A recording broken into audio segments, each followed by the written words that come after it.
Hey everybody, Ragnarok here, and this is the last of my 6 games from the U.S. World or U.S. Amateur Team East event a couple weeks ago. So let me know what you guys would like to see more content of in the future. By the time this is published, I'll probably be covering my 7 games from the Philadelphia Open that I'm attending on Easter weekend. So look forward to that. But I also do want to do more content based around lessons. I know some of my viewers are not really too ingrained with the ideas of chess, so I've been going over a lot of my games since I started this channel, but I'd really like to jump into more theory and specific openings and more in depth. So let me know what you guys want to see.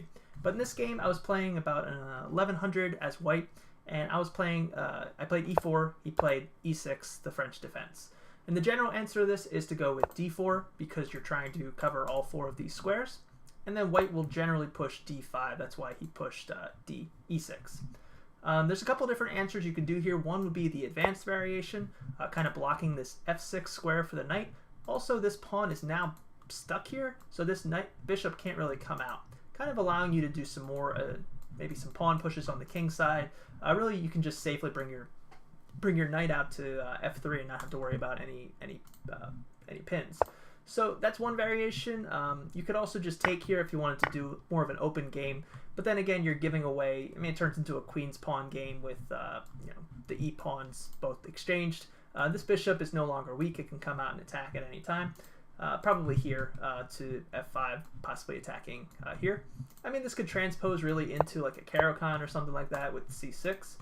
Really anything. I mean, white can also trade off this pawn.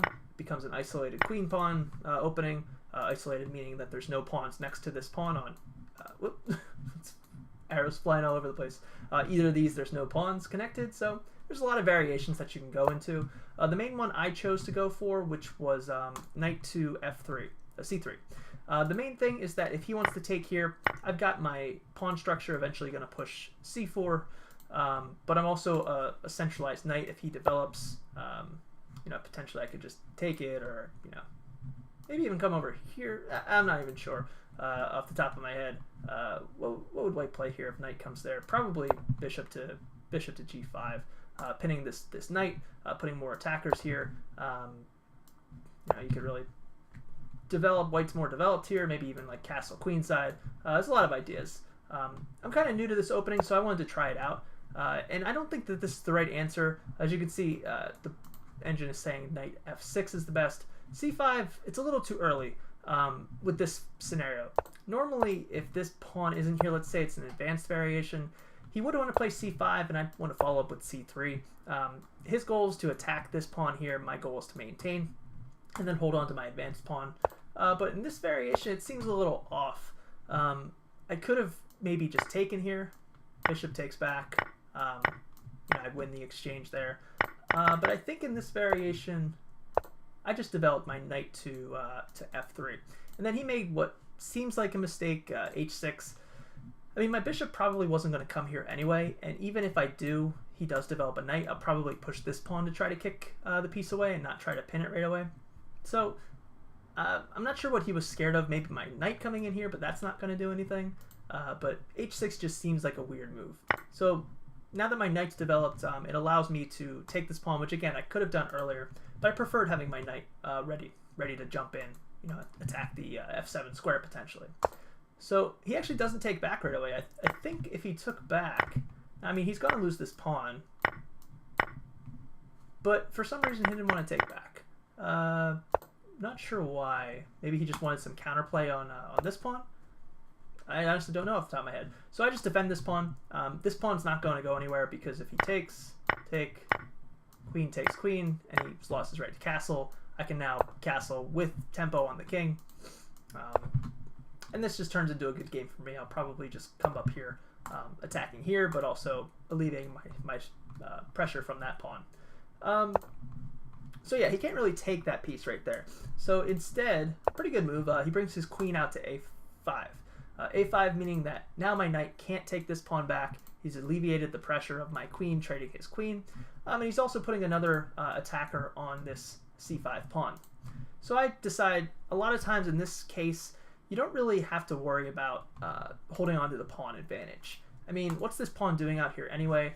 The queen blocks my b4 pawn from blocking it, but just kind of let it go, I think, is what you want to do in some cases.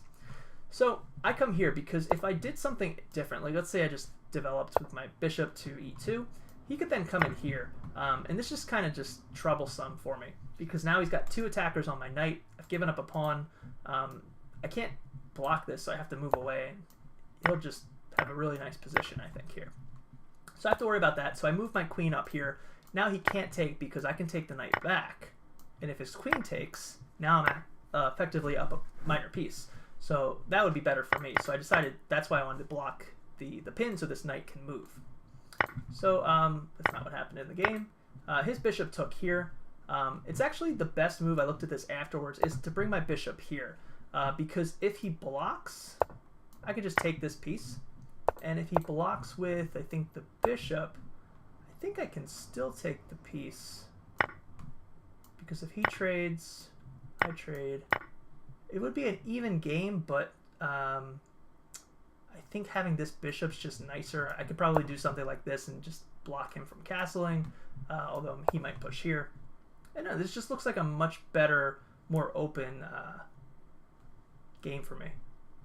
Yeah. So yeah, I could have played that. That would have been pretty good. But instead, I just took his bishop back because now his queen has wasted a few moves. It's kind of stuck in the middle of the board. Something I thought about here for a while. The best move really is to castle. But I ended up bringing my rook over here instead.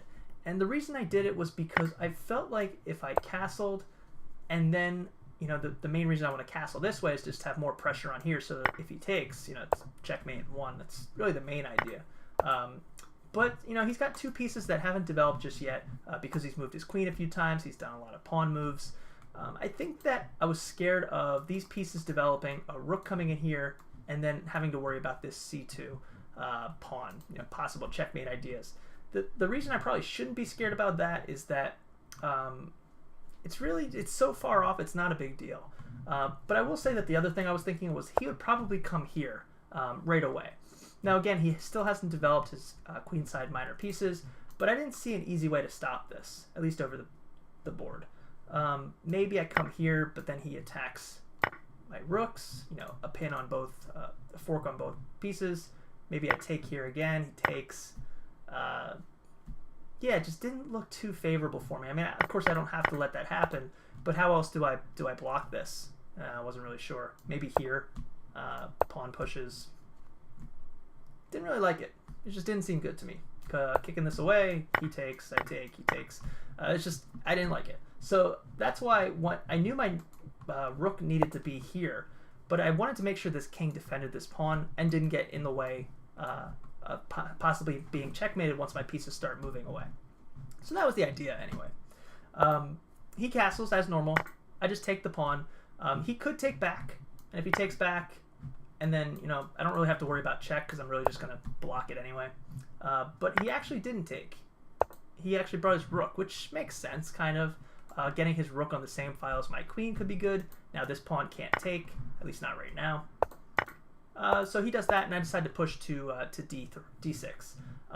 This pawn is being attacked twice by the rook and the queen, but it's defended twice, and I've got my knights able to help support its push. And now it's a distraction for him, which I kind of like.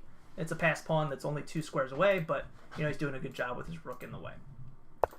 So he brings his knight back. Now he's got 3 attackers here.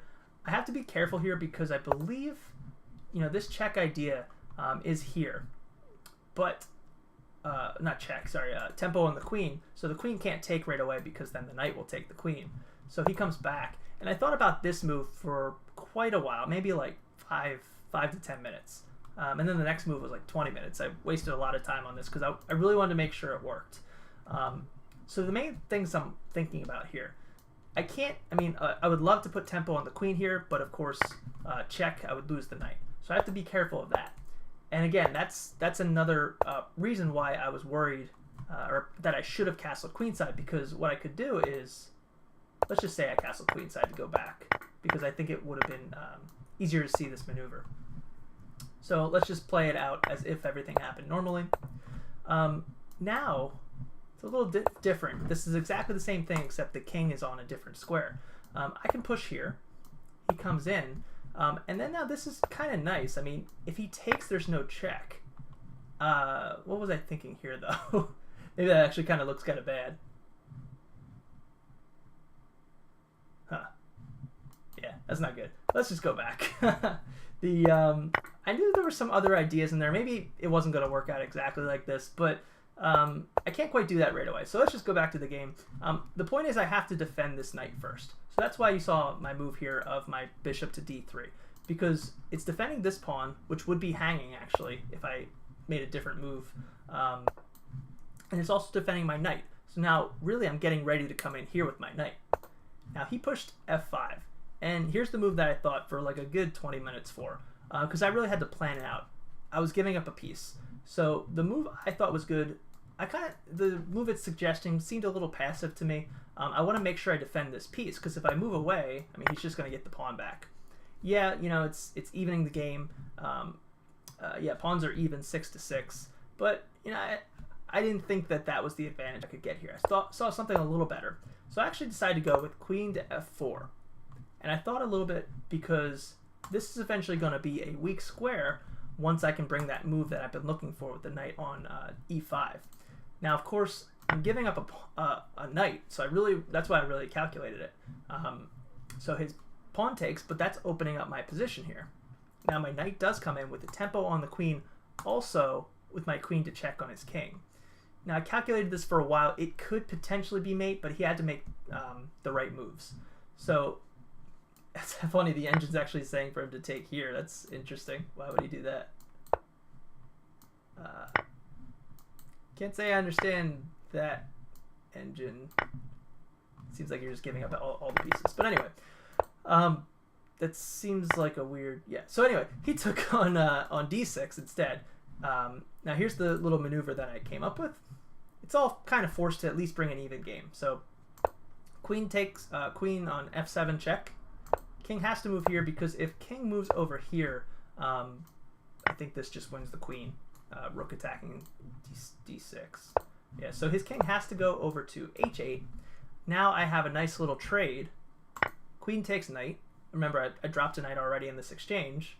Rook takes back on queen. Knight to f7 check, forking both the king and the queen. Now the great thing about this, now it is an even game because we both traded knights. He moves his king because he has to, and I take the queen back. The difference here is his pieces are still back here on the first rank.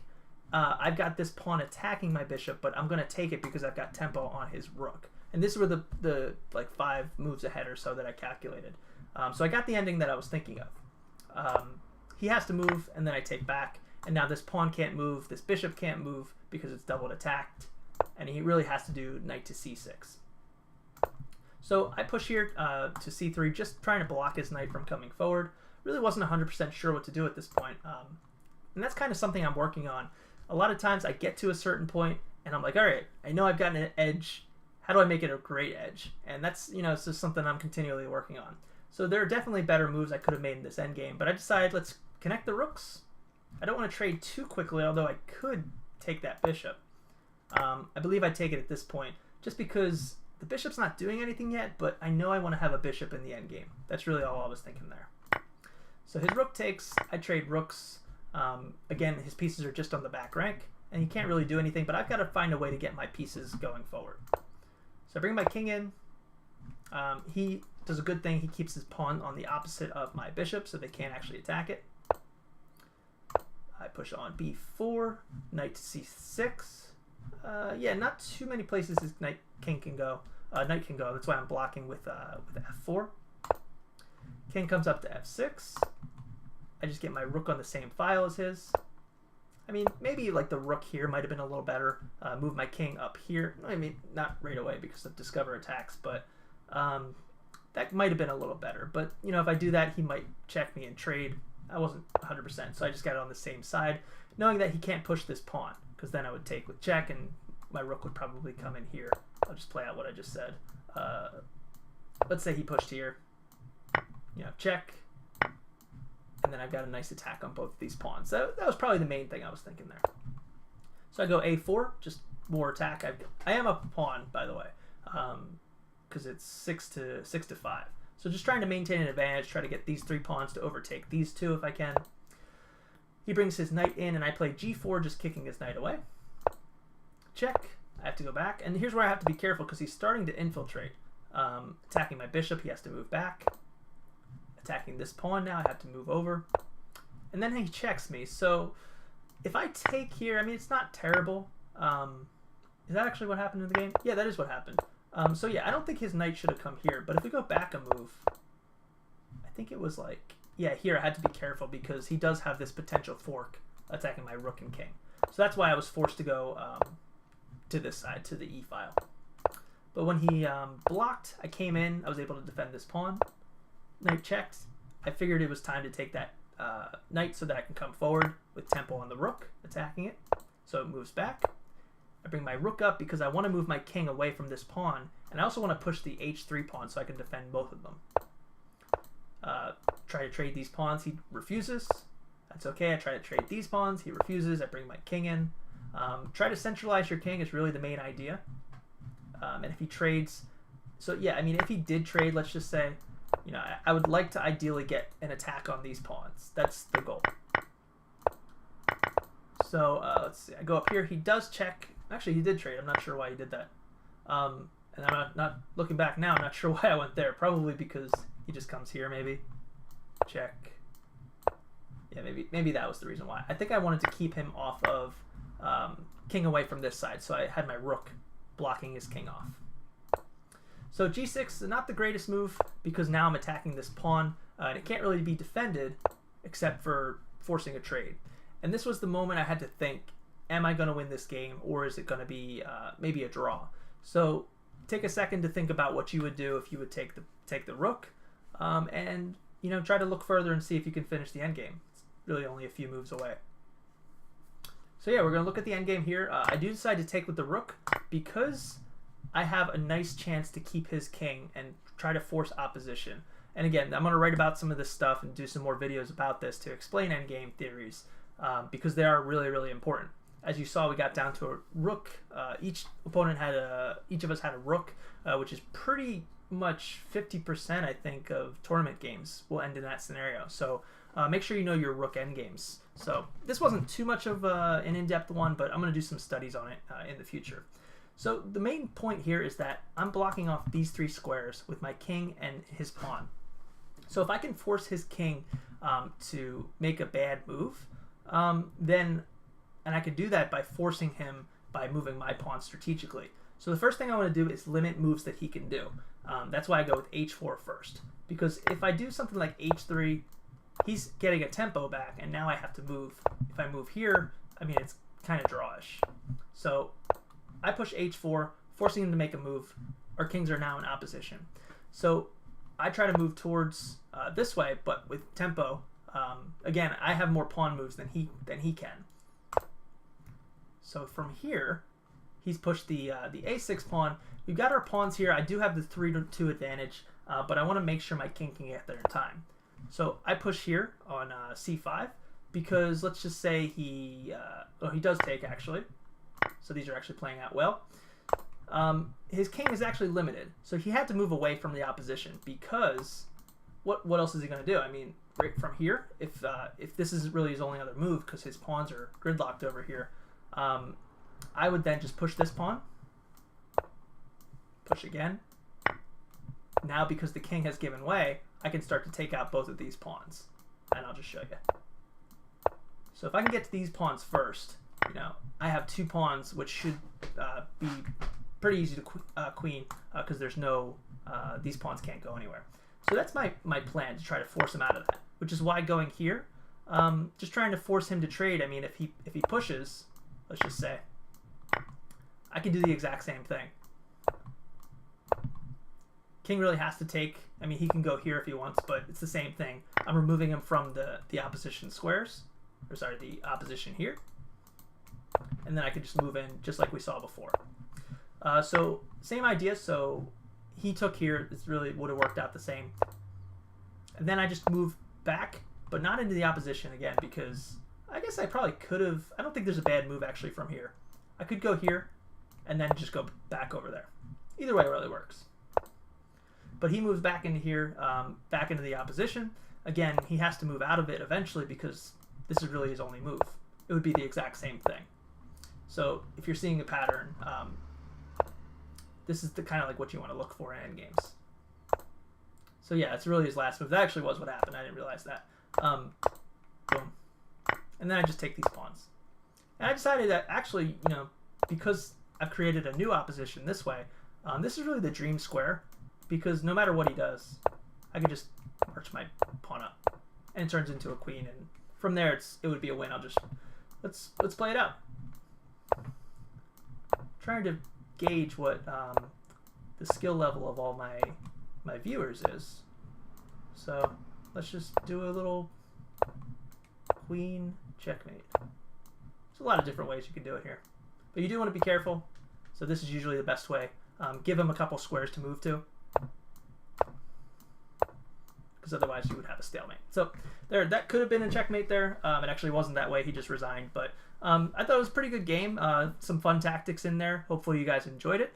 And wish me luck in the Philadelphia Open. I'm actually going to be doing the under 1600 division because my rating's at 1599, even though I feel like I play like a 2000. Might as well take advantage now. So be a nice prize fund if I can win it, and we'll see what happens. So I will be sure to document that, and after that, maybe even before, we'll get into some other tactics, other endgame opening studies, lots of different things. We've got time before then. So let me know what you guys want to see, and I will see you next week.